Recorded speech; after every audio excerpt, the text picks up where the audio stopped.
Hey guys, sorry for the cutout here. Unfortunately, with the patch going down, I wasn't able to get part 3 finished, and so I wanted to tack on a little bit of an ending here to part 2 to give some finality to this guide. Now, we're going to come back to Dragon Shire in the future, look at some more strategies, go even further in depth, get different comps, talk about different compositions, different heroes on this map, and we'll keep doing that with all of the maps, kind of progressing as we go. So I don't want to leave you guys empty-handed, but I did want to recap real quick on this two-part video guide here where we looked at SMG playing versus ESV Wildfire.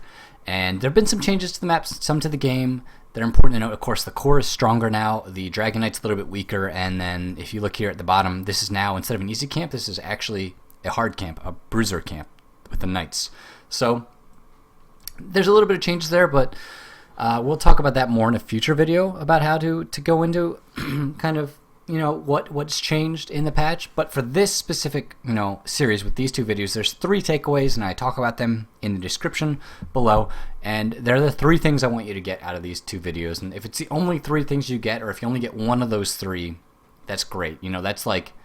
That's just a start. That is something that helps, and I'm glad I could help you in some way, shape, or form. And the first, of course, I talk about it like a piece of cake, like a slice of cake, right? Is the Dragon Knight here in the middle, and of course, oops, that's a little too far out, right? Need binoculars that far away. With the Dragon Knight, you're gonna need to control 3 locations on the map. We talk about that in both videos, and that's what sets this map apart from the other ones. So remember, unless the other team makes a mistake or your team makes a great play, you probably shouldn't expect a Dragon Knight. Mistakes could be, sometimes it's a hero that dies or 2 heroes that die. They could also just be so damaged that they have to Hearthstone back to their Hall of Storm, and then they're out of the fight long enough for you to take the Dragon Knight because they don't have the manpower there. In another case, it could be a simple mistake. Maybe you got lucky, your comp, you had 1 person mid lane, right? I don't know, 2 bottom, 2 top, or 3 bottom, 1 top, and you were able to get control of both shrines for some reason, and their enemy player mid lane just makes a bad play, makes a mistake, has a lapse in judgment for a split second, and you're able to pull the Dragon Knight. That kind of thing can happen. So you will see a 5-man Dragon Knight. Of course, that does happen, especially in solo queue play. But it hinges on the other team making a mistake. And the way I play the game, and the way I think everyone, my personal you can play the game whatever way you want, it's a game, but the way I look at the game when I approach it, I look at what's the ideal way to play this, how do you play, kind of like what's the long-term, the strategy that's going to pan out and be most successful.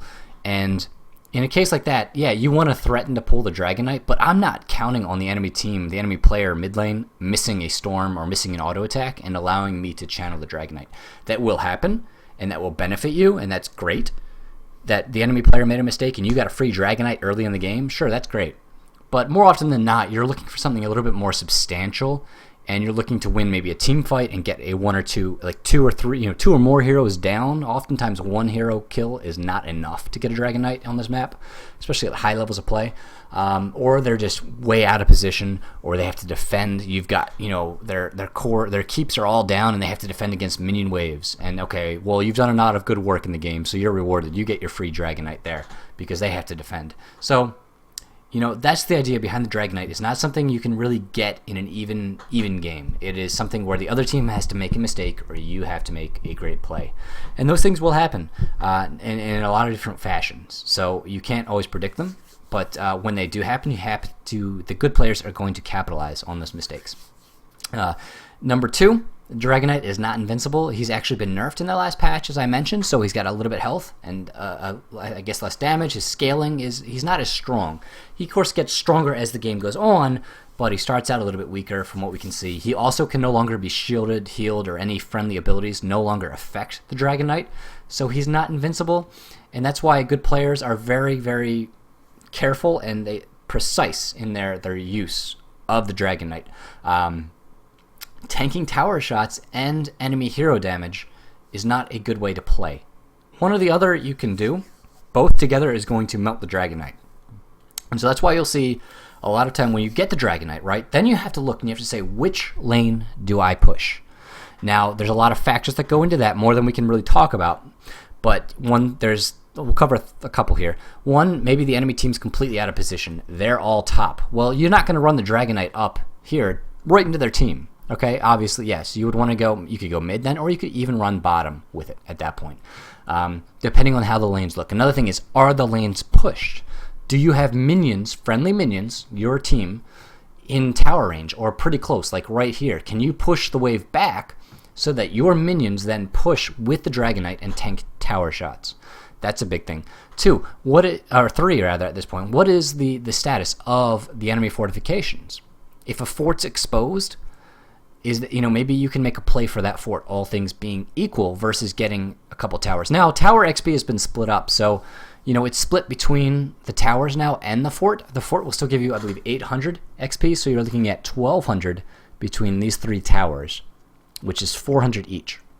So towers are 400, and the fort is going to be 800, which is double. So a fort is still as good as 2 towers if you can get a fort accessible. If it's already, maybe these towers and gate were destroyed earlier on in the game, this tower might be down or still there, who knows, and this fort's exposed, it might be better than pushing, but that kind of factors into where the team is. Ideally, yes, you'd prioritize a fort over, especially a keep. If you have the fort down and you can get the keep, then all of a sudden you've got catapults pushing that lane.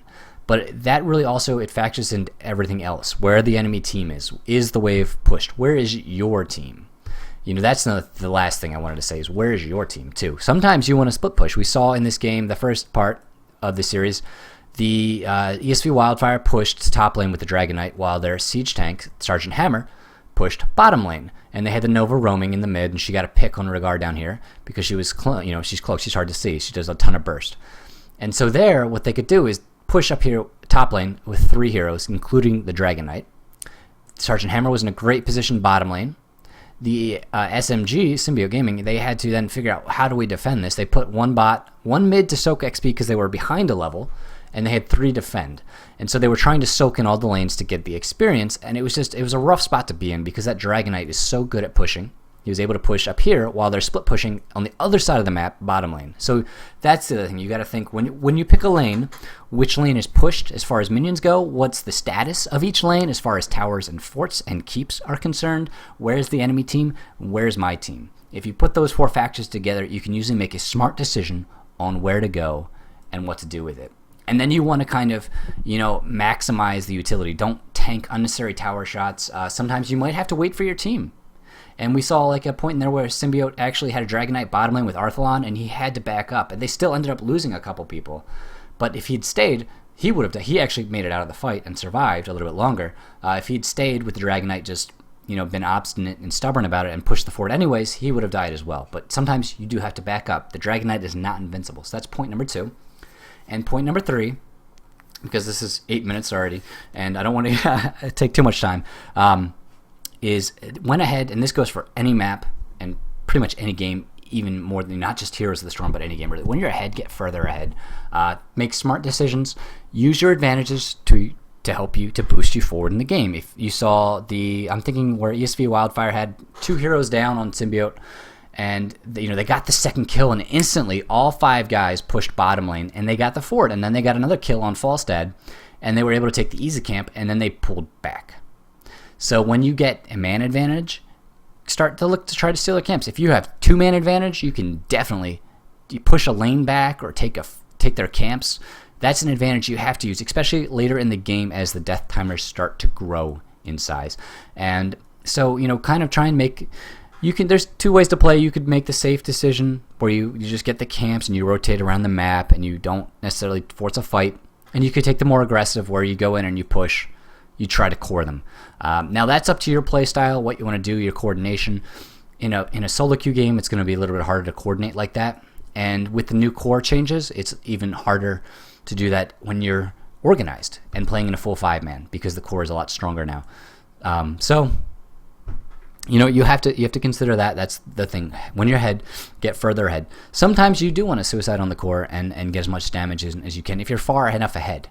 If you're at the point where it's late game and you have a fort and keep down, you have a lane exposed to your core, and then you go and you suicide on their core, I mean, there's a chance they probably won't be able to get all the way across the map in time and kill you, but if all 5 of your heroes are dead for over 50 seconds, it's not going to take them that long to walk across and kill the core, and they could actually do it. So you have to be careful. Went ahead, get further ahead. Use your advantages to boost you further ahead. Like get levels, get XP, stay up on XP, stay up on the merc camp, stay up on the objectives, rotate around the map, and kind of use little things to build a bigger gap between yourself and your opponent.